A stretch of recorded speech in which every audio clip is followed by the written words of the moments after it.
ہم یہ شادی نہیں کر سکتے۔ آپ کیا سمجھتے ہیں کہ ہمیں آپ کی بیٹی کی ذہنی حالت کے بارے میں معلوم نہیں ہوگا؟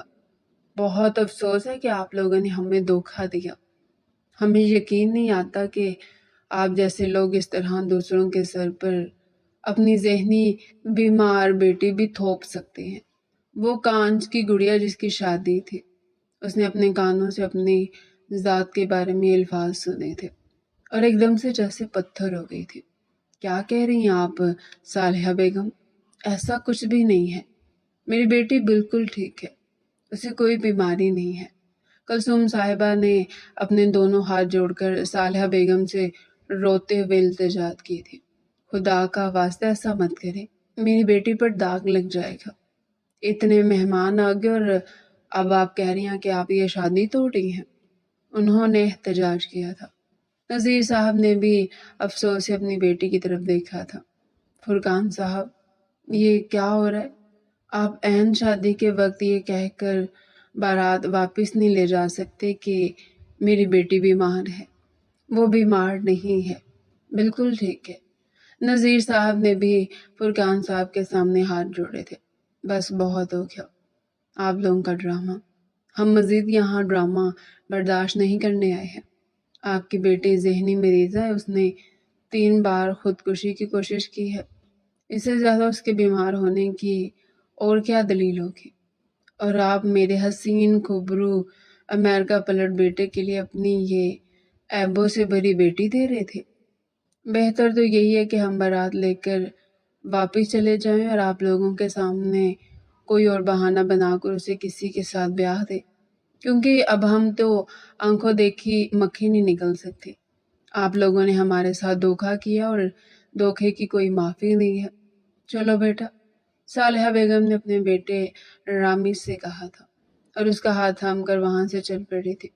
کانچ کی گڑیا کا پورا وجود ٹوٹ کر بکھر گیا تھا اور اس کے وجود کی کرچیاں اس کے اپنے دل میں چپ سی گئی تھی۔ مجھے معاف کر دیں، لیکن ایسا ظلم مت کیجیے۔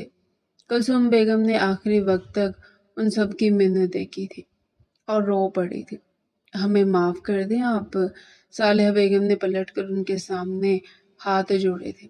یہ پورا تماشا وہاں بیٹھے تمام مہمان دیکھ رہے تھے۔ یہ کیا ہو رہا ہے؟ اسفر کی والدہ نے اسفر کی طرف دیکھ کر پوچھا تھا۔ پتہ نہیں امی، میں پوچھ کر آتا ہوں۔ شاید ان کے درمیان کوئی اختلافات ہوئے ہیں۔ اس نے اپنی سیٹ سے کھڑے ہو کر دانش کی طرف دیکھا تھا، جو خود بھی انتہائی پریشان دکھائی دے رہا تھا۔ سب خیر ہے؟ اس نے دانش سے پوچھا۔ کیا ہی خیر ہونی ہے، اس فیملی کے تو تماشے ہی ختم نہیں ہوتے ہیں۔ اب جب کہ سب کچھ ٹھیک ہو گیا اور تم نے اس کا علاج بھی کر لیا تو یہ دیکھو یہ کیا ہو رہا ہے۔ عین شادی والے دن یہ لوگ یہ کہہ کر جا رہے ہیں کہ حوریہ ذہنی مریض ہے اور ہم اس سے شادی نہیں کر سکتے۔ اسفر کے پیروں تلے سے زمین کھسک گئی تھی۔ اس کے دل میں حوریہ کے لیے ایک ہمدردی موجود تھی اور وہ پھٹی پھٹی نگاہوں سے اس کی طرف دیکھ رہا تھا، جو اساکت ہوتی نگاہوں سے خلا میں گھور رہی تھی۔ اس کا دل زور زور سے دھڑک رہا تھا اور ایسا لگ رہا تھا کہ جیسے اس کے جسم سے روح ساتھ چھوڑ کر لوٹ چکی ہے۔ اب کیا ہوگا؟ کون میری بیٹی سے شادی کرے گا؟ کلثوم بیگم نے حسب معمول واویلا کرنا شروع کر دیا تھا۔ میری بیٹی اتنی گئی گزری نہیں ہے کہ کوئی بھی آئے اور اس پر الزام لگا کر چلا جائے۔ وہ بالکل صحت مند ہے، یہ سب بے بنیاد باتیں ہیں۔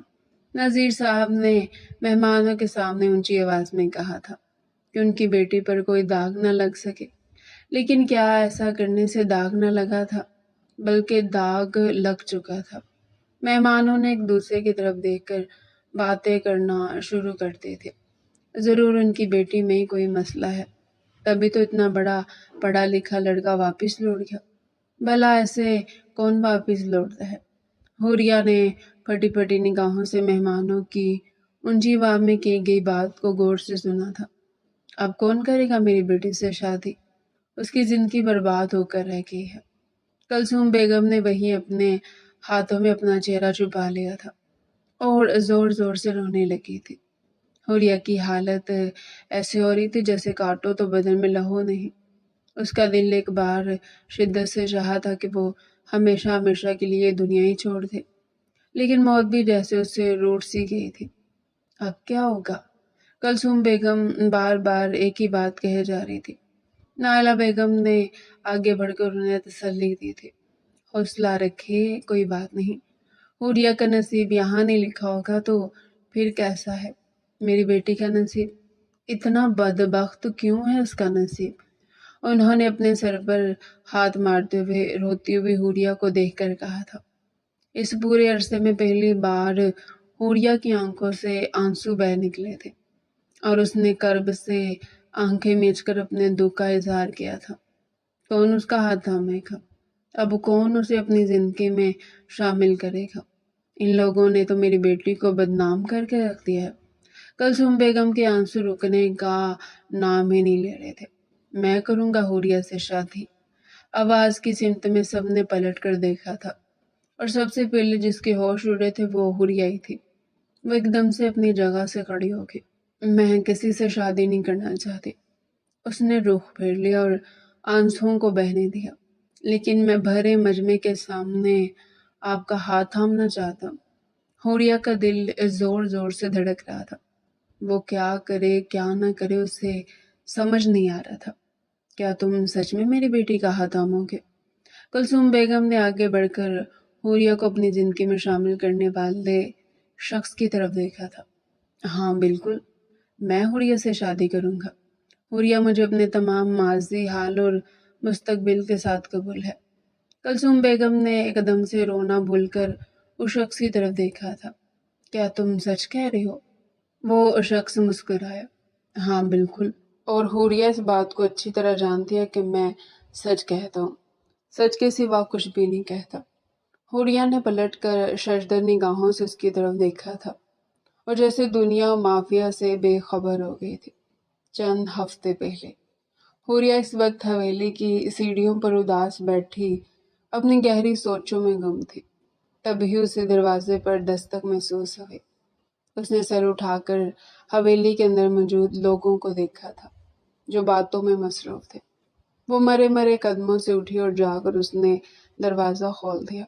آپ کون؟ اس نے آہستہ سے پوچھا۔ کیا یہ ہمدان صاحب کا گھر ہے؟ آنے والا بے حد خوبصورت تھا اور اس کی نگاہیں حوریہ پر ٹکی ہوئی تھی۔ جی بالکل، پر آپ کون ہیں؟ اس کے راستے میں کھڑی اسے سوال کرنے لگی۔ جی میں اسفر رحمان ہوں۔ آنے والے نے اپنا تعارف کروایا تو وہ اسے دیکھ کر رہ گئی۔ میں نے آپ کو پہچانا نہیں۔ اس کی معصوم سی باتیں سن کر اس کی آنکھوں میں سوچ کی واضح لکیریں دیکھ کر اسفر رحمان ایک لمحے کے لیے اپنی جگہ سے سنسا ہوا تھا۔ حوریہ کون ہے؟ گیٹ پر کس سے باتیں کر رہی ہو؟ یہ دانش تھا جو اس کے ماموں کا سب سے بڑا بیٹا تھا۔ دانش بھائی کوئی اسفر رحمان ہے؟ اس نے وہیں سے آواز لگائی۔ نگاہیں اسفر رحمان پر جمی ہوئی تھی۔ وہ اس کے معصوم سے حسن میں جیسے کھو سا گیا تھا۔ وہ 19 سالہ لڑکی بے حد خوبصورت تھی۔ اس کی آنکھوں میں اداسی نے ڈیرے جمائے ہوئے تھے۔ دبلی پتلی سی دھان پان 19 سالہ لڑکی پہلی نظر میں جیسے اس کے دل میں گھر کرنے لگی۔ ارے اسفر تم؟ حوریہ تم جاؤ یہاں سے، کب سے مہمان کو دروازے میں کھڑا کیا ہوا ہے۔ دانش نے ایک دم سے پلٹ کر حوریہ کو ڈانٹا تھا۔ ارے نہیں نہیں، ان کی کوئی غلطی نہیں ہے، انہوں نے تو مجھے پہچانا نہیں۔ ظاہر ہے بغیر پہچان کے کیسے گھر میں داخل ہونے دیتی۔ حوریہ نے ٹھٹک کر دانش کو دیکھا تھا جس نے دانے والے لحاظ کیے بغیر اسے اسی کے سامنے ڈانٹا تھا۔ اگلی پل اس کی آنکھوں میں پانی بھرنے لگا اور اس کی ایک ہچکی سنائی تھی۔ اسفر کے ساتھ ساتھ دانش نے بھی اسے دیکھا تھا۔ اس کے چہرے پر پریشانی تھی جبکہ دانش نے نخوت سے اپنا سر جھٹکا۔ جاؤ بھی یہاں سے، ہر وقت کا رونا دھونا، قسم سے دماغ کی دہی بنا کر رکھی ہوئی ہے تم نے۔ دانش نے اسے ہاتھ کے اشارے سے جانے کا کہا تو وہ منہ پر ہاتھ رکھ کر روتے ہوئے وہاں سے واپس لوٹ گئی تھی۔ کیا ہے یار، اس پر غصہ کیوں کر رہے ہو؟ معصوم ہے، چھوٹی سی ہے، اسفر نے کہا۔ دانش نے اس کا ہاتھ تھاما۔ چھوڑ یار، چل موڈ ہی خراب ہو گیا، آجا اندر آجا، بہت خوشی ہوئی ہے کہ تو نے ہمیں یاد کیا۔ اسے لے کر اندر آ گیا۔ اس کی نگاہیں حوریہ کو ڈھونڈ رہی تھی لیکن وہ کہیں بھی نہیں تھے۔ ایک دم سے اس کا دل دکھ سے بھر گیا۔ ارے اسفر آیا ہے، بیٹا کیسے ہو؟ بہت عرصے بعد آنا ہوا تمہارا، تمہیں دیکھ کر بہت خوشی ہو رہی ہے۔ دانش کی والدہ جو کہ حوریہ کی ممانی جان تھی، انہوں نے اسفر کو دیکھ کر اپنے گلے سے لگایا تھا۔ سہانا نے بھی اسفر کو دیکھا تو شرمانے لگی۔ یہ سہانا بڑی ہو گئی ہے نا؟ اسفر ایک 30 سالہ نوجوان تھا، وہ اکثر ان کے گھر بچپن سے آیا کرتا۔ دانش، سہانا اور اسفر میں گہری دوستی تھی۔ جی ممانی جان، بس اب دل کیا تو پاکستان آ گیا، یہاں کے لوگوں کی خدمت کروں اس لیے یہاں چلایا۔ گھر میں سب کیسے ہیں؟ نائلہ صاحبہ نے اس سے پوچھا۔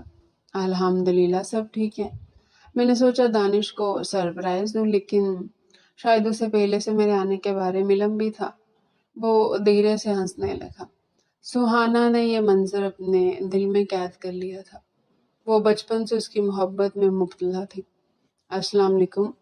تبھی ان چاروں کو ایک آواز سنائی دی اور انہوں نے مڑ کر دیکھا تو حوریہ کی والدہ جو کہ دانش اور سہانے کی پھپھو تھی، وہ وہاں موجود تھی۔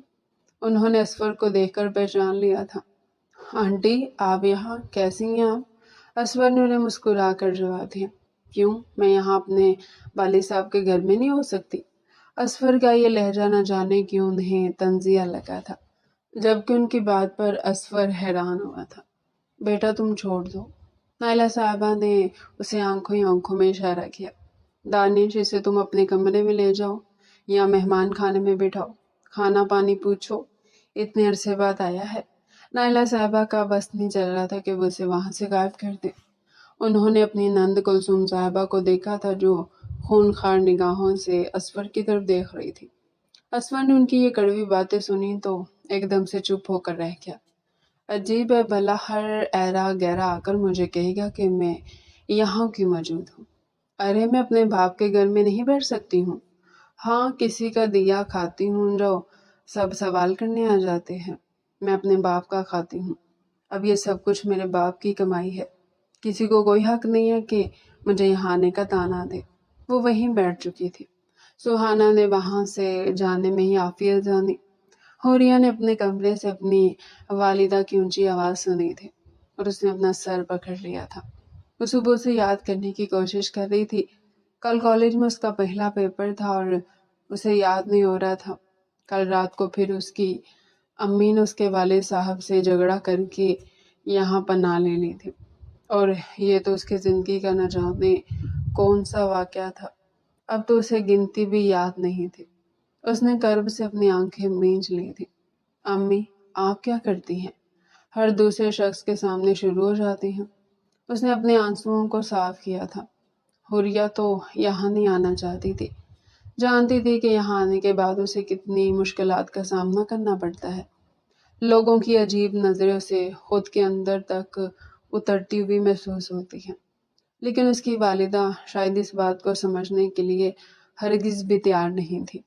اس نے اٹھ کر اپنے کمرے کا دروازہ بند کرنا چاہا تو باہر راہداری میں اسے افسر اور دانش جاتے ہوئے دکھائی دیے۔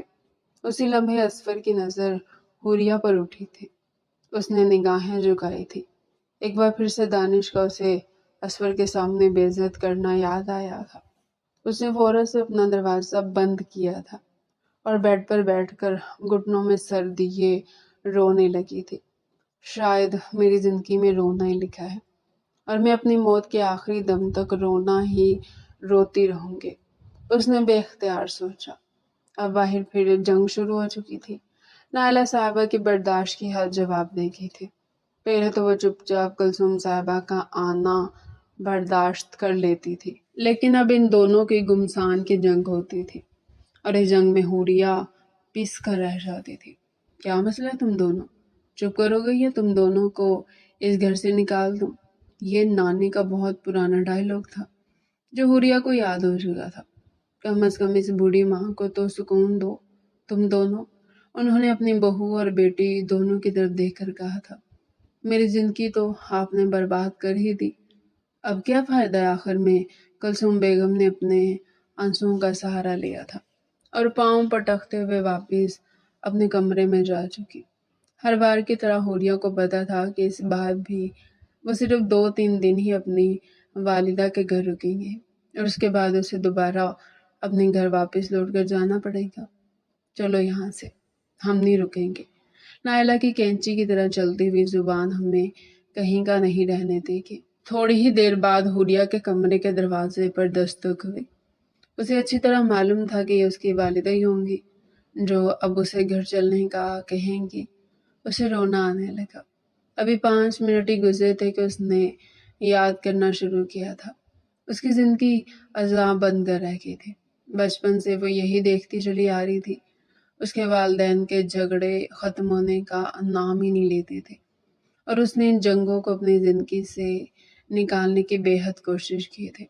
اسے سوچا تھا کہ وہ خود کو بے پرواہ ظاہر کرے گی اور کسی بات کا کوئی اثر نہیں لے گی، لیکن سب کچھ بیکار چلا گیا تھا۔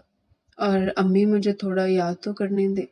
چپ رہو تو، انہوں نے گرجدار آواز میں آگے بڑھ کر اسے ایک تھپڑ رسید کر دیا تھا۔ تمہاری وجہ سے میں اس ظالم شخص سے طلاق نہیں لے سکتی۔ اگر تم اس دنیا میں نہ ہوتی تو میں اس سے طلاق لے کر اپنی ایک اچھی زندگی گزاری ہوتی۔ تمہاری ذمہ داری نے میری مت مار دی ہے۔ اور آج پہلی بار حوریہ کو لگا تھا کہ اس کی والدہ نے تلوار سے اس کے جسم کے 2 ٹکڑے کر دیے ہیں۔ میری وجہ سے؟ اس نے انتہائی صدمے کی سی کیفیت میں اپنی والدہ سے پوچھا تھا۔ مجھے تو تمہارا باپ ایک آنکھ نہیں باتا تھا۔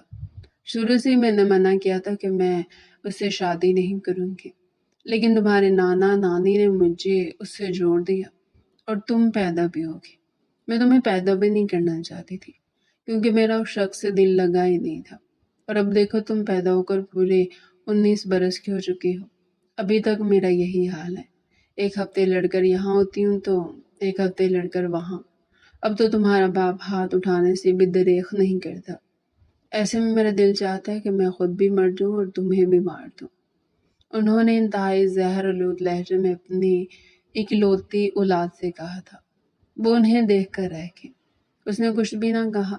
اپنا دوپٹہ سر پر جمایا، اپنا بیگ اٹھایا۔ یہ وہی بیگ تھا جو ہر بار وہ اپنے ساتھ نانی کے گھر پر لاتی تھی، جس میں وہ اپنی ضرورت کی چند چیزیں رکھا کرتی۔ اسے پتا ہوتا کہ نانی سے اپنے گھر ہجرت میں اسے یہی بیگ کام آئے گا، اور اب وہ دل ہی دل میں آنسو بہاتی اپنی ماں کے سامنے ساتھ جانے کے لیے تیار نظر آ رہی تھی۔ میں گاڑی میں بیٹھی ہوں، تم جلدی سے آ جاؤ، کل پیپر ہے نا تمہارا۔ وہیں سے جانا ان کا لہجہ کسی بھی قسم کے جذبات سے آ رہی تھا۔ انہوں نے حوریہ کو کہہ کر گاڑی میں بیٹھنے کا اشارہ کیا تھا۔ وہ تیزی سے سیڑھیاں اترنے لگی کیونکہ اس کی والدہ کب کی گاڑی میں بیٹھ کر بیٹھی چکی تھی۔ سامان سمیٹنے میں اسے ٹائم لگا تھا۔ اس نے جلدی سے اپنا بیگ کندھے پہ لٹکایا اور سیڑھیاں اترنے لگی تھی کہ اچانک سے اس کا پاؤں پھسلا۔ اس کے منہ سے چیخ برآمد ہوئی، لیکن اگلے ہی لمحے اس نے خود کو کسی کی باہوں میں مقید ہوتے دیکھا تھا۔ اس نے گرنے کے خوف سے اپنی آنکھیں بند کر لی تھی۔ حوریہ، تم ٹھیک ہو نا؟ یہ جانی پہچانی سی آواز۔ اس نے ایک دم سے آنکھیں کھولی تو یہ دیکھ کر حیرت کا شدید جھٹکا لگا کہ وہ اصفر کی باہوں میں تھی اور اصفر نے اسے تھاما ہوا تھا۔ وہ اگلے پل اس سے الگ ہوئی۔ میں ٹھیک ہوں، نظریں ملائے بغیر تیزی سے نیچے دوڑ کر وہ گاڑی میں جا بیٹھی۔ کیا مر گئی تھی تم؟ اس کی والدہ نے اسے دیکھ کر چلانا شروع کر دیا۔ اس نے کچھ بھی نہ کہا، بس اپنے آنسوؤں کو اپنے اندر اتار کر گاڑی کے شیشے کے پار نظر آنے والے مناظر میں کھو سیکھی۔ آ گئی تم ہمیشہ کی طرح رسوا ہو کر؟ وہ دونوں ماں بیٹیاں جیسی اندر داخل ہوئی تو اس کے والد صاحب کے طنز میں ڈوبے الفاظ نے اس کے دل کو چھل نہیں کر دیا تھا۔ وہ ان سے کترا کر اوپر جانے لگی، لیکن ایک بار پھر سے اس کے والد صاحب اور والدہ میں گھمسان کی جنگ چھڑ گئی تھی۔ تم سمجھتی کیا ہو خود کو؟ ہاں، ہر بار مجھے ذلیل کرواتی اور دوبارہ اسی در پر آ جاتی ہو، لیکن اب نہیں، اب میں مزید تمہیں یہاں برداشت نہیں کر سکتا۔ حوریہ نے اپنے دونوں کانوں پر ہاتھ رکھ کر ان کی طرف دیکھا تھا، جو ایک دوسرے سے زور زور سے اور اونچا اونچا لڑنے میں جیتنے کی کوشش کر رہے تھے۔ بابا مما خدا کا واسطہ پلیز چپ ہو جائیے۔ وہ وہیں سیڑھیوں پر بیٹھ گئی اور اس نے ہاتھ آگے بڑھا کر ہم دونوں کو دھمکی سی آواز میں روکنا چاہا، لیکن اس کے دماغ کی رگیں دکھنے لگی اور کنڈھی کی رگ بڑھنے لگے۔ اس نے بے اختیار اپنا سر گھٹنوں میں دے دیا تھا۔ کل اس کا پیپر تھا اور آج یہ حال تھا۔ تم جیسی عورت سے تو میں کبھی شادی کرنا ہی نہیں چاہتا تھا۔ میری شادی تو تم سے زبردستی ہوئی ہے، جس کا نتیجہ میں آج تک بھگت رہا ہوں۔ ہر بار ذلیل کرواتی ہو مجھے، مائکے جا کر 2-3 دن مجھے گالیاں دے کر دوبارہ میرے گھر میں واپس آ جاتی ہو۔ تمہارے تو عورت ہونے پر لعنت ہے۔ نذیر صاحب کا یہ جملہ تو جیسے کلثوم صاحبہ کے دل میں پیوست ہو گیا تھا۔ تو دے دو نا طلاق، کیوں مجھے زنجیر میں قید رکھا ہوا ہے؟ رہو اپنی بیٹی کے ساتھ، پالو اسے۔ قسم خدا کی اگر یہ پیدا نہ ہوئی ہوتی نا تو میں اب بھی اسی وقت تمہارا پیچھا چھوڑ کر چلی جاتی، بلکہ یہ فیصلہ میں بہت پہلے کر لیتی اور تمہاری بیوی بننے سے بہتر تھا کہ میں بند کمرے میں اپنی زندگی آرام سے گزار دیتی۔ حوریہ نے آنسوؤں کے ساتھ روتے ہوئے ان دونوں کے بڑھتے ہوئے جھگڑے کو دیکھا تھا اور ہچکیوں سے رونے لگی تھی۔ امی ابو خدا کا واسطہ یہ نہ کرے، اس نے اپنے دونوں ہاتھ جوڑ کر اس بار بلند آواز سے کہا تھا۔ تم جاؤ اپنے کمرے میں، ہمارا دماغ خراب مت کرو۔ تمہاری وجہ سے ہم دونوں ایک دوسرے سے ابھی تک جڑے ہوئے ہیں۔ اس کے والد صاحب نے بھی اس کا دل دکھانے میں کوئی کسر نہیں چھوڑی تھی۔ یہ جملہ اس کے دل میں کسی نیزے کی طرح پیوست ہو گیا تھا۔ وہ دوڑ کر اپنے کمرے میں بند ہو گئی، کپ کپاتے ہوئے ہاتھوں کو قابو میں کرنے کی کوشش کرنے لگی، لیکن اب باہر سے ایک دوسرے پر چیزیں پھینکنے کی آواز آ رہی تھی اور یہ آواز حوریہ کو اپنا دماغ سن ہوتا ہوا محسوس کروا رہی تھی۔ وہ کئی بار بیڈ سے اٹھ کر دروازے کی طرف گئی۔ مجھے جانا چاہیے، کہیں یہ دونوں ایک دوسرے کو زخمی نہ کر بیٹھے۔ 19 سالہ حوریہ نے اپنی 19 سالہ زندگی میں جب سے ہوش سنبھالا تھا یہی سب کچھ دیکھا تھا، اور آج تو حد ہی ہو گئی تھی۔ انہوں نے لڑائی میں ایک دوسرے پر برتن بھی پھینکے تھے۔ اس کی والدہ اپنی زبان کی وجہ سے مجبور تھی۔ ان کی لمبی گزبر کی زبان نے اس کے والد صاحب کو اس حد تک چڑچڑا بنا دیا تھا۔ کلثوم صاحبہ نے اس سے شادی کرنے کے لیے منع کر دیا تھا، لیکن نانا نانی کا ایک فیصلہ نہ صرف ان دونوں کی زندگی برباد کر چکا تھا بلکہ حوریہ کی تو زندگی جیسے ایک جگہ ٹھہر سی گئی تھی۔ سب ٹھیک ہوگا سب، یا اللہ سب ٹھیک ہو بس۔ اس نے کھڑکی کے پاس کھڑے ہو کر آسمان کی طرف دیکھا تھا، جہاں کا نیلا آسمان اس کی آنکھوں میں چبھنے لگا۔ اگلی پل وہ وہیں بیٹھ کر زور زور سے اونچا اونچا رونے لگی۔ ہر بار لڑائی میں یہی ہوتا تھا، وہ اپنے کمرے میں بند ہو جاتی تھی، اسی کشمکش میں مبتلا رہتی تھی، اسے باہر جانا چاہیے یا نہیں، اور پھر وہ رونا شروع کر دیتی تھی۔ اس بار بھی یہی ہوا تھا۔ اس نے کانپتے ہاتھوں سے اپنی کتاب اٹھانا شروع کی تھی اور پھر اس کا دماغ جیسے معاف ہونے لگا۔ اگلی پل وہ وہاں بیڈ پر لیٹ گئی اور اپنی آنکھیں بند کر لی۔ ہمیشہ کی طرح وہ سونے کی کوشش کرنے لگی۔ لڑائی جھگڑوں سے بچنے کے لیے وہ وہی کیا کرتی تھی۔ اسے دونوں تکیے اٹھا کر اپنے کانوں پر رکھ لیے تھے اور بیڈ پر آڑی ترچھی ہو کر سونے کی کوشش کرنے میں کامیاب ہونے لگی۔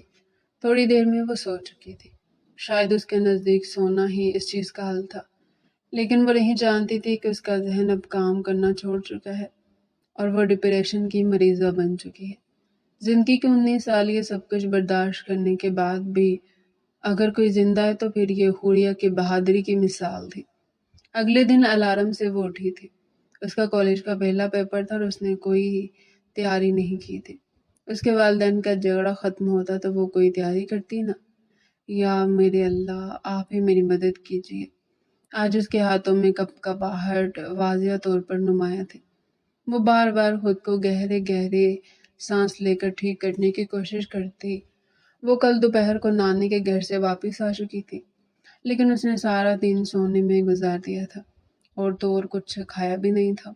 جلدی سے تیار ہو کر وہ باہر آئی تو کالج کے ٹائم میں صرف 10 منٹ باقی رہتے تھے۔ اس نے ناشتے کی میز پر نظر دوڑائی تو وہ خالی اس کا منہ چڑھا رہا تھا۔ اس نے بغیر سوچے سمجھے باہر کی طرف قدم رکھ دیے۔ اس کی وین آ چکی تھی۔ وین میں بیٹھتے اسے اپنا سر چکراتا ہوا محسوس ہوا، جسے اس نے دونوں ہاتھوں سے تھاما تھا۔ وہ بے حد مایوس تھے، اتنی مایوس کہ اس کی آنکھیں رو رو کر سوج چکی تھی۔ اور صبح جب اس نے آئینے میں اپنی شکل دیکھی، اسے اپنی شکل پر رحم آ گیا تھا۔ کالج پہنچتے وہ پیپر کرنے کے لیے بیٹھی تھی کہ ایک دم سے اس کا ذہن بلینک ہو گیا۔ سارے سوال آنے کے باوجود بھی وہ کچھ لکھ نہیں پا رہی تھی۔ آنکھ بند کرتی تو اسے اپنے والدین کا وہی جھگڑا یاد آیا تھا جو کل ان دونوں کے درمیان ہوا تھا۔ وہ رو پڑی تھی۔ آپ ٹھیک ہیں؟ پاس سے گزرتی ہوئی ٹیچر نے اس سے پوچھا تھا۔ جی جی، اس نے فوراً سے ٹیشو سے اپنے آنسو صاف کیے اور قلم کو کاغذ پر گھسیٹنے لگی، لیکن اس کا دماغ خالی خالی تھا۔ مس میں اپنا پین وہیں بیگ میں بھول آئی ہوں، اس نے مس سے کہا۔ جائیے جا کر لے لیجیے۔ مس نے اس کی حالت دیکھی تو انہیں اس پر رحم آ گیا۔ وہ کلاس سے باہر نکل کر آئی اور بیگ کے بجائے آگے کی طرف بڑھنے لگی۔ تم نہ آتی تو یہ سب نہ ہوتا۔ اسے اپنی والدہ کی بات یاد آئی تھی۔ کاش تم پیدا ہی نہ ہوتی تو میں کب کی اس سے طلاق لے چکی ہوتی۔ ایک اور زہر آلود جملہ اس کے ذہن میں ابھرا۔ اس نے دونوں ہاتھوں سے اپنی آنسوؤں کو رگڑا تھا اور پھر وہ بالکنی کے قریب آ کر کھڑی ہو گئی تھی۔ کالج کا پہلا فلور تھا جہاں اس کی کلاس تھی۔ میں مرنا چاہتی ہوں، اس نے خود سے کہا، اور پھر اگلے ہی لمحے حوریہ نے اپنی جیب سے ایک بلیڈ نکالا تھا۔ مجھے معاف کر دیجیے گا یا اللہ پاک، پر میں ایسی ذلت بھری زندگی نہیں جینا چاہتی جہاں میں بے ضرورت ہوں، جہاں میری کوئی اوقات نہیں ہے اور جہاں مجھے سب اچھوت سمجھتے ہیں۔ میں ایسی زندگی نہیں جی سکتی۔ میں تھک گئی ہوں۔ اس نے تھک ہار کر اپنا سر بالکنی پر ڈھلکا دیا تھا اور اگلے پل تیز دھاڑ بلیڈ سے اس نے اپنی کلائی کاٹ لی تھی۔ درد کی ایک سسکی نے اسے خود کو روکنے پر مجبور کیا تھا۔ آہستہ آہستہ خون ٹپک ٹپک کر اس کے جسم سے نکل رہا تھا۔ وہ پرسکون ہونا چاہتی تھی، لیکن یہ کیا؟ یہ انتہائی تکلیف دہ تھا۔ اس نے زیر لب کچھ پڑھنا شروع کیا، تبھی پاس سے گزرتی میڈم نے یہ منظر دیکھا تھا اور وہی جیسے تھم سی گئی تھی۔ ہیلپ ہیلپ، بلاؤ کسی کو، جلدی بلاؤ۔ انہوں نے آگے بڑھ کر اس کا خون روکنے کی کوشش کی تھی، لیکن حوریہ بے ہوش ہو چکی تھی۔ چوکیدار کی مدد سے انہوں نے اسے نرسنگ روم میں شفٹ کیا تھا، جہاں اس کی نرسنگ روم کی مس نے اس کے ہاتھ پر پٹی باندھ کر خون کا دباؤ روک دیا تھا، پر وہ بے ہوش ہو چکی تھی اور ہوش میں آنے کا نام ہی نہیں لے رہی تھی۔ اس کے والدین کو اطلاع کر دی۔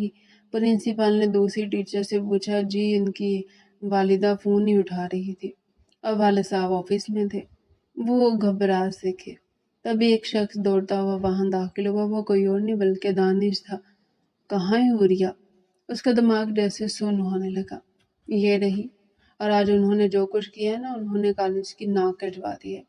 آئندہ یہ ہمیں دوبارہ یہاں نظر نہ دے۔ اللہ کی امان میں۔ پرنسپل نے حد درجہ سنگ دلی کا مظاہرہ کیا تھا۔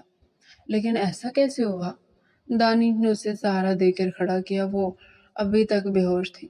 اس نے خودکشی کی کوشش کی، اور یہ الفاظ دانش کے ذہن میں زلزلہ برپا کر گئے تھے۔ اگلی پل دانش نے اپنی امی نائلہ صاحبہ کو فون پر حقیقت بتائی تھی۔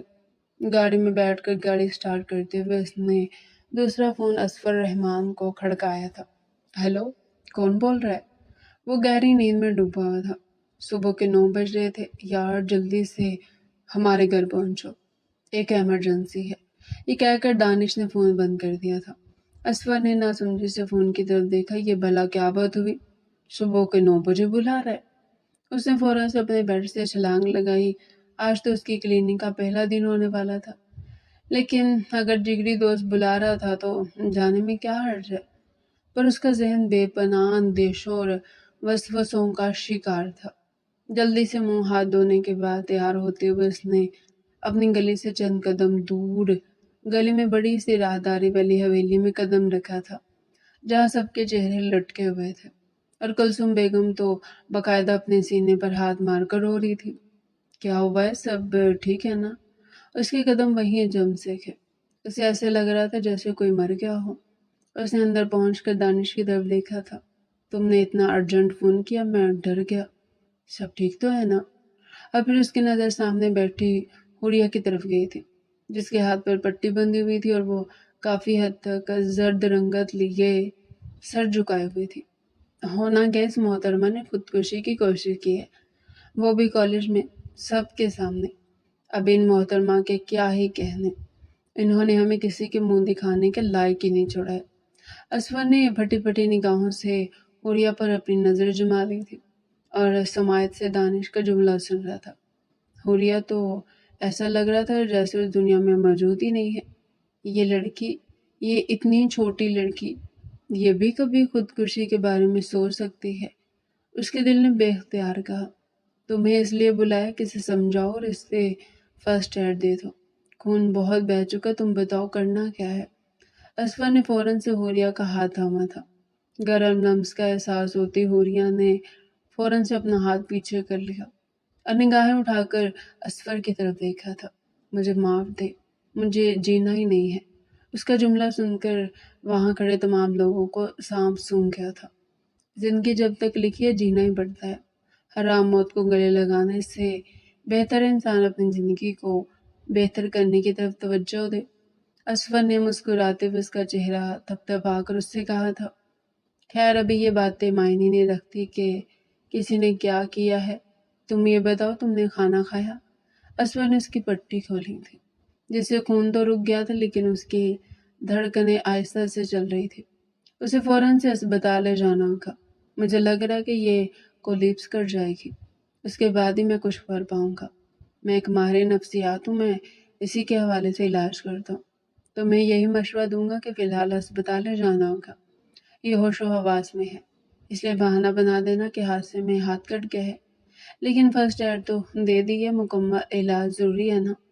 اسور نے تمام لوگوں کے سامنے کہا تھا، لیکن وہ دانش کی طرف دیکھ کر بول رہا تھا۔ حوریہ نے نگاہیں اٹھا کر اس کا جملہ سمجھنے کی کوشش کی تھی۔ اس کا ذہن کام کرنے سے جیسے انکاری تھا۔ مجھے نہیں جانا کہیں، میں نے کہا نا مجھے مار دو۔ اس کا جملہ سن کر دانش نے بے اختیار اپنا سر پیٹ لیا تھا۔ ایسے کیوں کہہ رہی ہو؟ کیوں ہم پر داغ لگانا چاہتی ہو؟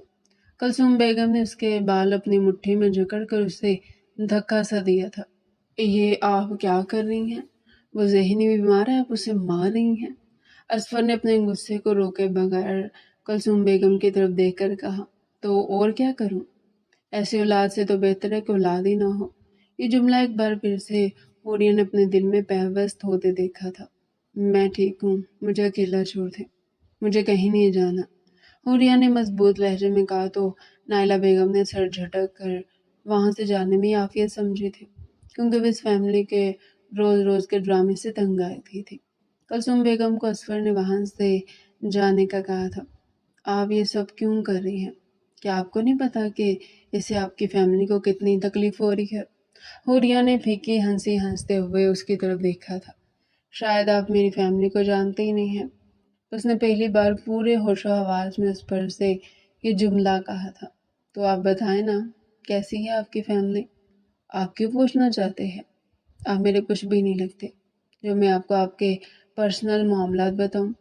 اسور مسکرا دیا، ٹھیک ہے، آپ میرے کلینک میں آ کر یہی باتیں مجھے بتائیں گی۔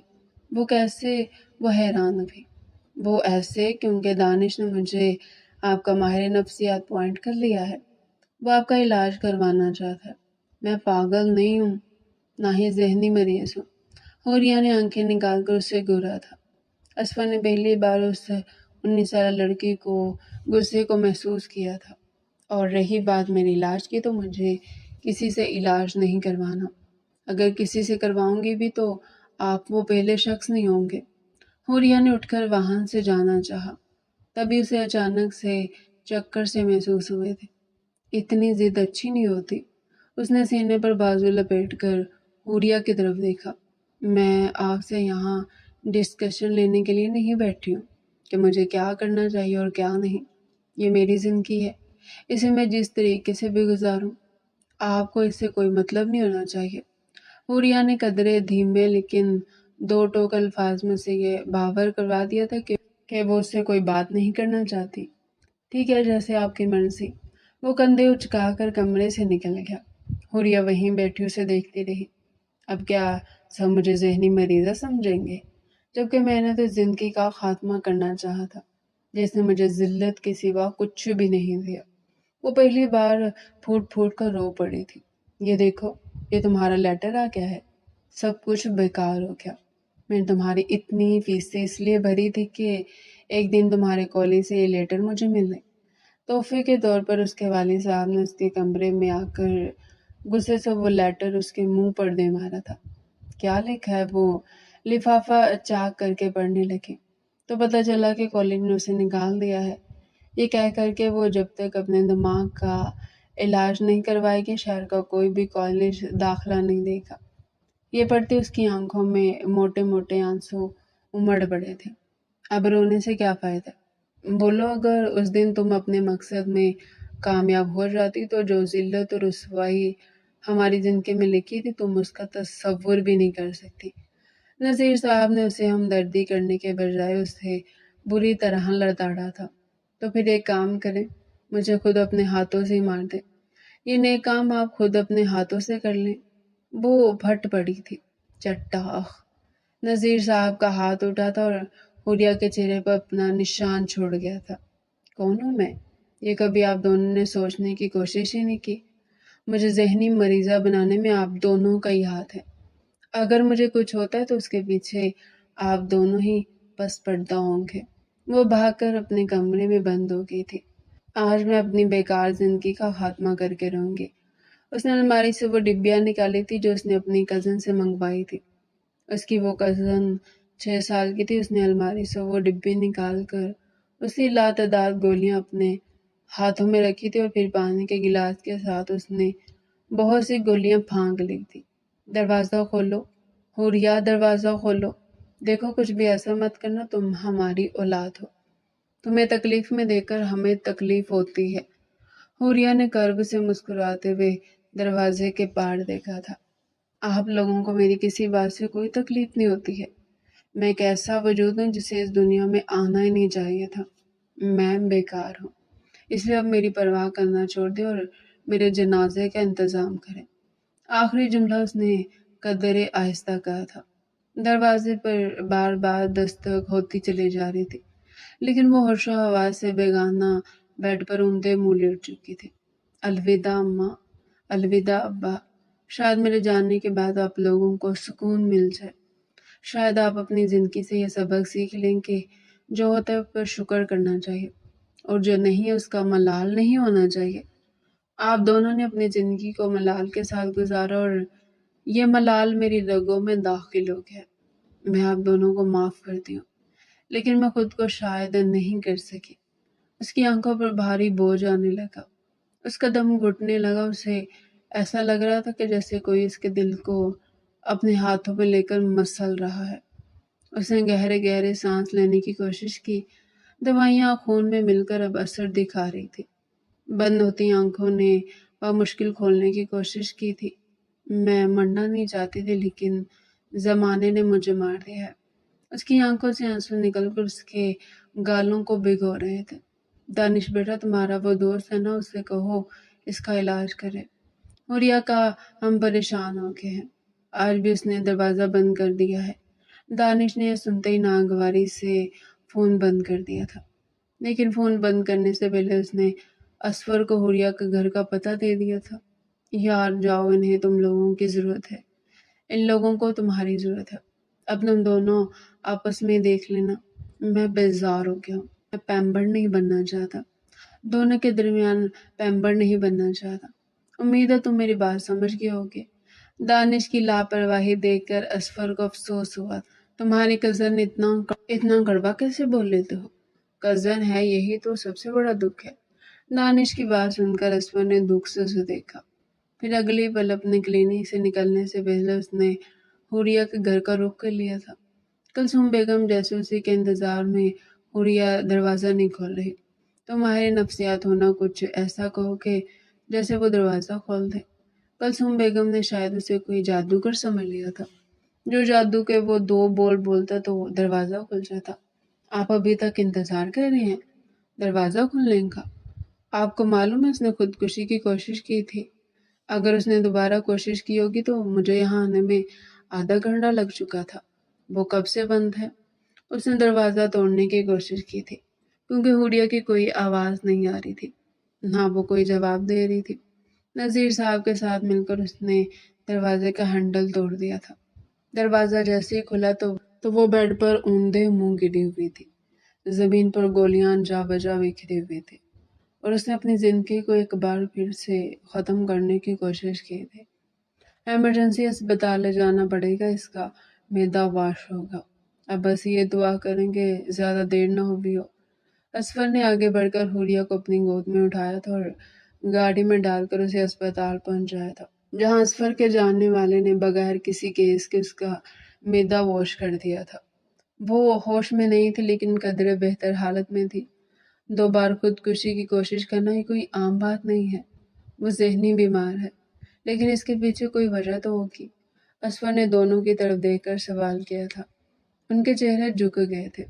شاید ہم دونوں ہی وجہ ہیں۔ ان دونوں نے ایک دوسرے کی طرف نم آنکھوں سے دیکھ کر اسفر کو بتایا تھا۔ آپ کے لڑائی جھگڑے، اس نے بات ادھوری چھوڑ دی۔ وہ دونوں ایک دوسرے سے نظریں ملانے کے قابل نہ تھے۔ اسفر سے کیا نظریں ملا پاتے؟ میں امید کرتا ہوں کہ آپ چند دنوں کے لیے ہی صحیح لیکن اپنے اختلافات بھلا دیں، ورنہ آپ اپنی اکلوتی اولاد کو کھو دیں گے۔ اسفر کو دانش سے پتہ چل گیا تھا کہ ان کی اکلوتی اولاد حوریہ کے سالک کی ذمہ دار اس کے والدین پر عائد ہوتی ہے۔ ہم بچپن سے یہ سنتے چلے آ رہے ہیں کہ والدین کا رشتہ بچوں پر بہت برے طریقے سے اثر کرتا ہے، لیکن آج اپنے آنکھوں سے دیکھ بھی لیا ہے۔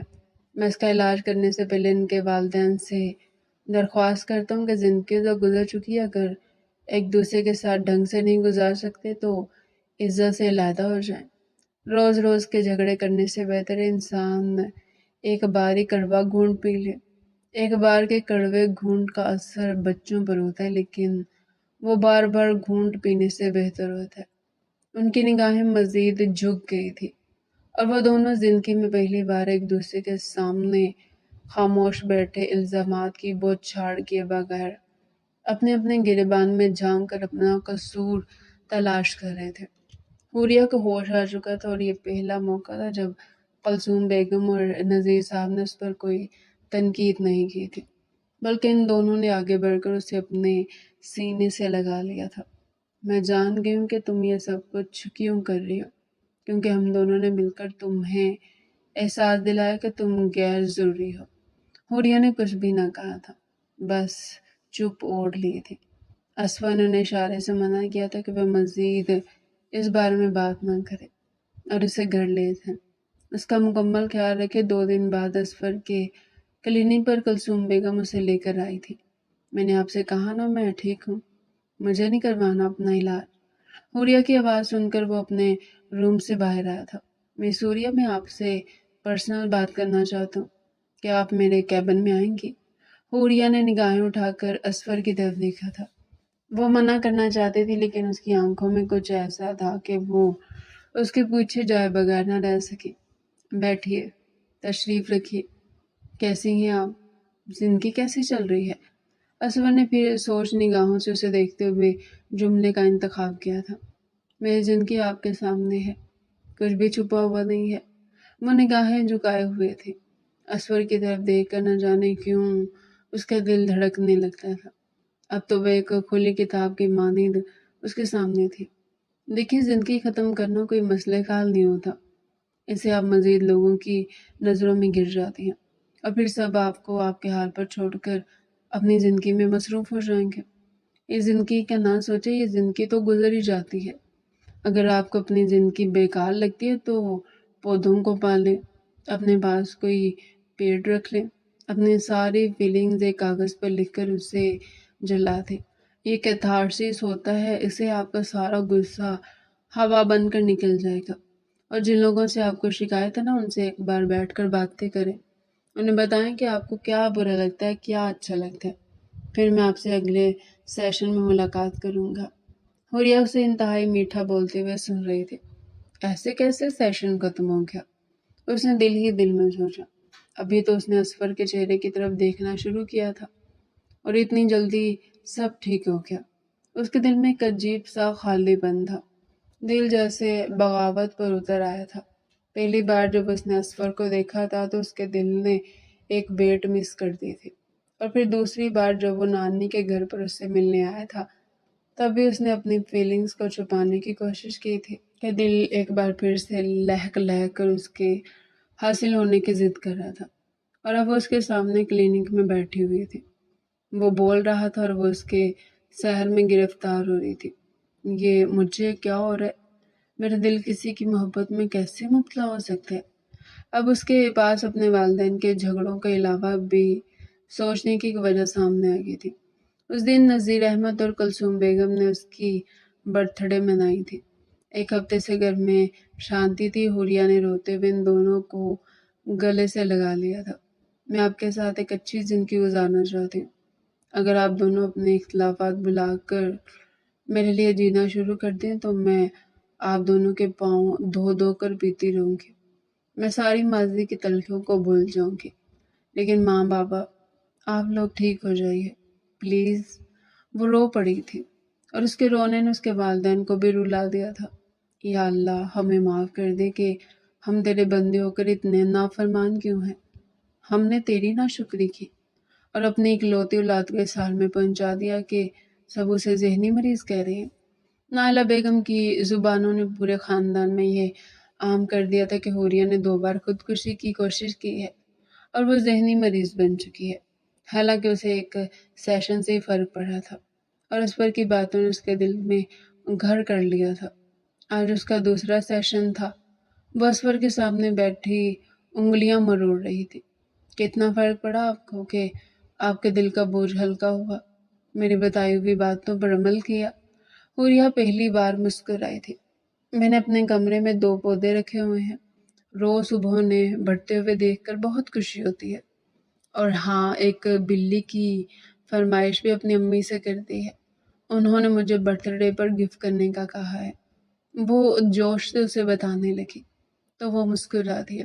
اب کافی بہتر لگ رہی ہیں، اس نے پیشہ ورانہ مسکراہٹ کے ساتھ کہا تو حوریہ نے اپنی نگاہیں جھکا لی۔ اس کی مسکراہٹ کے پیچھے بہت کچھ تھا اور حوریہ اس وقت یہ سب کچھ نہیں دیکھنا چاہتی تھی۔ اس نے اپنے دھڑکتے ہوئے دل کو تھاما تھا۔ امی باہر انتظار کر رہی ہیں، میں چلتی ہوں۔ 2 ہفتے کے سیشن کے دوران ہی وہ کافی بہتر دکھائی دے رہی تھی۔ اس نے مسکرانا سیکھ لیا تھا۔ کیتھارسس اس کا جاری تھا اور یہ سب کچھ حوریہ کی اپنی وجہ سے نہیں ہو رہا تھا، بلکہ اس کے والدین نے خود کو سدھارنے کی کوشش کی تھی۔ تبھی اس کی زندگی میں خوشیاں لوٹ آئی تھی۔ 1 مہینہ ہو گیا تو اس کا علاج مکمل ہو کر ختم بھی ہو گیا اور وہ اپنی نارمل زندگی میں واپس لوٹ آئی۔ اس نے اپنی کالج میں دوبارہ سے اپلائی کر دیا تھا، جہاں اس کی سرٹیفکیٹ اس کے داخلے کے ساتھ اٹیچ کر دی تھی۔ پرنسپل نے اسے پھر سے داخلہ دے دیا۔ اس کے والدین نے اپنا آپس کا تعلق بہتر کر لیا تھا، اگرچہ اگر وہ جھگڑنا بھی چاہتے تو پہلے حوریہ کے منظر عام سے غائب ہونے کا انتظار کرتے تھے، اور شام بھی وہ نامعلوم اداسی سے راہداری میں ٹہل رہی تھی۔ نانی کے گھر جانا اب تقریباً بند ہو چکا تھا۔ اس کی امی جان گئی تھی کہ جہاں عزت نہ ہو وہاں بار بار نہیں جانا چاہیے، اور شام کو اس کی والدہ نے اسے تیار ہونے کا کہا تھا کہ کچھ رشتے والے لوگ اس سے دیکھنے آ رہے ہیں، اور یہ خبر اس کے دل پر جیسے بجلی بن کر گری تھی۔ میں تو اسفر سے محبت کرنے لگی ہوں، اس نے پہلی بار قلم سے کاغذ پر گھسیٹ کر لکھا تھا، پھر وہی کاغذ آگ میں جلا دیا تھا۔ میں ایک بار پھر سے پرانی والی حوریہ نہیں بننا چاہتی۔ اس نے اس رات خوب رو کر اپنے دل کو سمجھا لیا تھا۔ رشتے والے لوگ اسے پسند کر چکے تھے اور یوں چٹ منگنی پٹ بیاہ والا معاملہ تھا۔ 1 ہفتے کے دوران اس کی شادی طے ہو جانی تھی۔ اسور کو بھی اس بات کا علم ہو چکا تھا اور اس نے بھی قدرت کا فیصلہ سمجھ کر اپنا سر جھکا دیا تھا۔ اس کا نکاح تھا، پڑھائی مکمل ہونے کے بعد رخصتی طے کی جانی تھی۔ وہ دلہن کے لباس میں بہت خوبصورت لگ رہی تھی، لیکن نائلہ مومانی نے اسے حسد کی نگاہ سے دیکھا تھا، اور پھر انہوں نے فون ملا کر اس کی ساس کو جو کچھ کہا تھا۔ تھوڑی ہی دیر میں بارات آئی تو ضرور تھی، لیکن دلہن سے نکاح کرنے نہیں بلکہ یہ جتانے کہ وہ یہ شادی کرنا نہیں چاہتے۔ آپ کی بیٹی ذہنی بیمار ہے اور ہم ایسا رشتہ نہیں جوڑنا چاہتے۔ وہ ماضی جس سے اس نے اپنا پیچھا چھڑوا لیا تھا ایک بار پھر سے اس کے سامنے آ کر کھڑا ہو گیا۔ اسفر نے بھی کرب سے اپنی آنکھیں مینچ لی تھی۔ وہ اس کی پیشنٹ تھی، اس نے بہت محنت سے اسے اصل زندگی میں واپس لانے کی کوشش کی تھی اور وہ اس کوشش میں کافی حد تک کامیاب بھی ہو رہا تھا، پر اب سب کچھ جیسے برباد سا ہو گیا۔ کون کرے گا میری بیٹی سے شادی؟ بارات واپس جا چکی تھی، نکاح تک نہیں ہوا تھا۔ حوریہ نے ایک بار پھر سے آسمان کی طرف دیکھا تھا، کیونکہ اسے اسفر نے سکھایا تھا کہ جب کہیں سے مدد نہ مل رہی ہو تو آسمان کی طرف دیکھ کر اپنی آنکھیں بند کریں اور اپنے آنسو اللہ کے حوالے کر دیں، وہاں سے مدد ضرور آئے گی۔ تبھی کسی نے کہا تھا میں شادی کروں گا حوریہ سے۔ حوریہ نے آنکھیں کھول کر سامنے کھڑے اسفر کی طرف دیکھا تھا، وہ اسے شادی کی حامی بڑھ چکا تھا۔ میں ہوں نا، میں بنوں گا حوریہ کا دلہا۔ اسفر کی والدہ مسکرا کر اپنے بیٹے کی طرف دیکھا تھا۔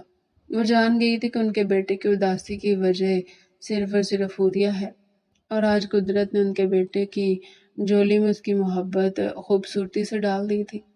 لیکن میری ایک شرط ہے۔ حوریہ جو ڈھنگ سے خوش بھی نہ ہو پائی تھی، اسفر کی شرط سن کر حیران رہ گئی تھی۔ کیسی شرط؟ کلثوم بیگم نے خوفزدہ نگاہوں سے پوچھا تھا۔ میں صرف نکاح نہیں کروں گا بلکہ رخصتی بھی آج ہوگی۔ اسفر کی بات سن کر حوریہ نے پہلی بار مسکرا کر اپنے لبوں کو بھینچ لیا تھا۔ وہ کسی کو اپنی مسکراہٹ ظاہر ہونے نہیں دینا چاہتی تھی۔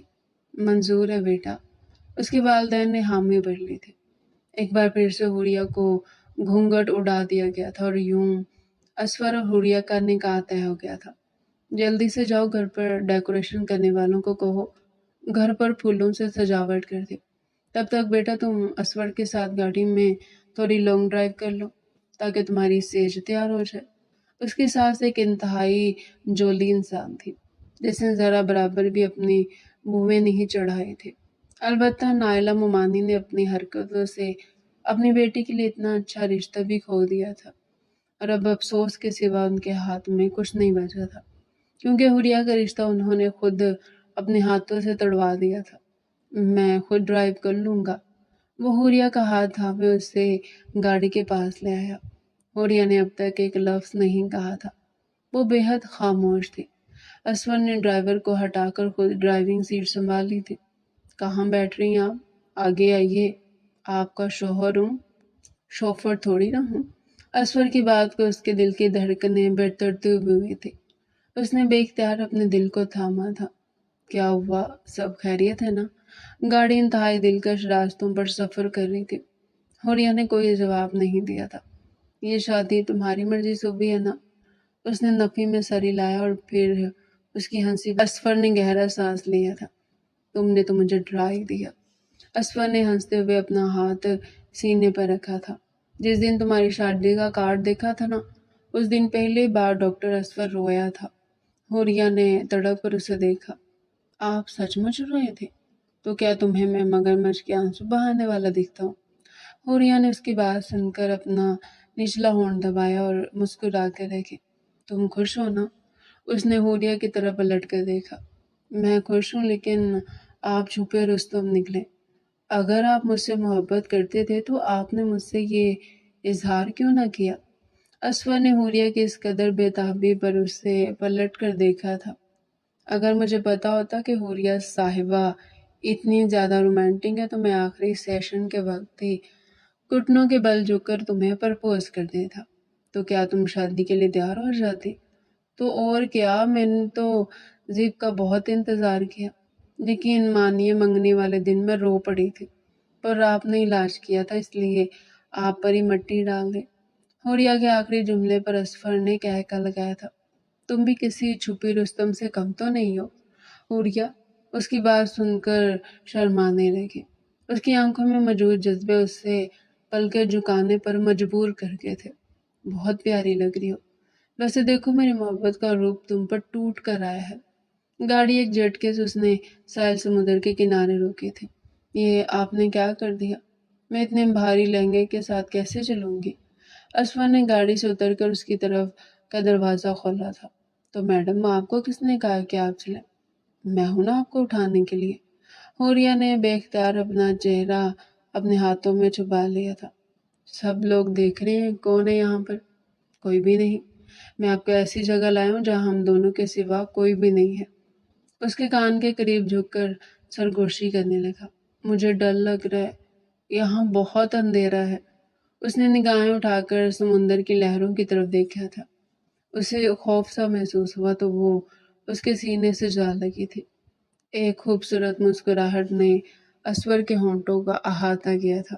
تم کتنا ڈر رہی ہو یار، میں ہوں نا تمہارے ساتھ۔ جب میں تمہارے ساتھ ہوں تو پھر کس چیز کی فکر ہے؟ اس نے اسے کمر سے کھینچ کر خود کے قریب کیا تھا، پھر اگلے لمحے اسے باہوں میں اٹھا کر سمندر کے قریب لے آیا تھا۔ پہلی دلہن ہوگی جو اپنی شادی والے دن اپنے گھر جانے کے بجائے یہاں ساحل سمندر پر آئی ہے۔ حوریہ نے مسکرا کر اپنے مجازی خدا کی طرف دیکھا تھا، جو ٹک باندھے اسے اپنے دل میں اتار رہا تھا۔ اب آپ مجھے کنفیوز کر رہے ہیں۔ وہ جذبات سے رخ پھیر گئے۔ سوچ رہا تھا کہ اگر یہ چاند میرے آنگن میں نہ کھلتا تو میرے آنگن میں کتنی اداسی ہوتی۔ حوریہ نے پہلی بار اس کے منہ سے شائستہ اردو سنی تھی۔ سیشن میں تو اتنی اچھی اردو نہیں بولتے تھے۔ خود سے امپریس کرنے کی ایک وجہ گنوا دی۔ حوریہ کے کہتے اس نے آگے بڑھ کر اس کا چہرہ اپنے ہاتھوں کے پیالے میں بھر کر ماتھے پر بوسہ دیا تھا۔ زندگی کا یہ حسین لمحہ چاندنی رات کے نیچے ساحل سمندر کے کنارے اپنے دل میں قید کرنا چاہتا تھا۔ آج سے پہلے کبھی اپنی زندگی میں اتنا خوبصورت منظر میں نے نہیں دیکھا۔ حوریہ نے نگاہیں جھکا کر اس کے کندھے پر اپنا سر رکھ دیا۔ اور آج سے پہلے میں نے اپنی زندگی میں کبھی اتنی خوشی محسوس نہیں کی جو اس وقت میرے دل میں موجود ہے۔ اس نے اسفر کا ہاتھ تھام کر چوما تھا اور اپنی آنکھوں سے لگایا تھا۔ یہ لمحہ میری زندگی کا سب سے حسین لمحہ ہے۔ اسفر نے آگے ہاتھ بڑھا کر اسے واپس چلنے کا کہا تھا، اور میں مزید حسین لمحے جینا چاہتا ہوں، اس لیے گھر چلیے۔ سیج تیار ہوگی، آخری بات اس نے حوریہ کے کان میں جھک کر کہی تھی۔ وہ شرم سے لال ہو گئی تھی۔ باقی کسر وہاں پوری کرنی ہے۔ اسفر آپ بھی نا۔ اس نے اسفر کے سینے پر مکہ مارا تھا۔ اسفر ہنستا چلا گیا تھا۔ زندگی کا سفر آسان بن گیا تھا۔ حوریہ کی زندگی کو اسفر نے آسان کیا تھا، اور پھر ان دونوں کے دل میں پنپنے والی محبت نے ان دونوں کو ملا دیا تھا۔ اب وہ دونوں ہاتھوں میں ہاتھ ڈالے چھوٹے چھوٹے قدم اٹھاتے اپنی منزل کی جانب جا رہے تھے۔ سمندر کی لہروں نے ساحل سے ٹکرا کر خوشی کا اظہار کیا تھا، اور چاندنی رات نے آسمان پر چمک کر ان پر دعاؤں کی بارش کر دی تھی۔ تو ڈیئر ریڈر، یہ تھا آج کا ہمارا انٹرسٹنگ ناول۔ مزید ایسے انٹرسٹنگ ناول چینل پر ڈیلی سننے کے لیے چینل کو سبسکرائب کریں، ویڈیو کو لائک کریں اور کمنٹ سیکشن میں اپنی رائے لازمی دیں۔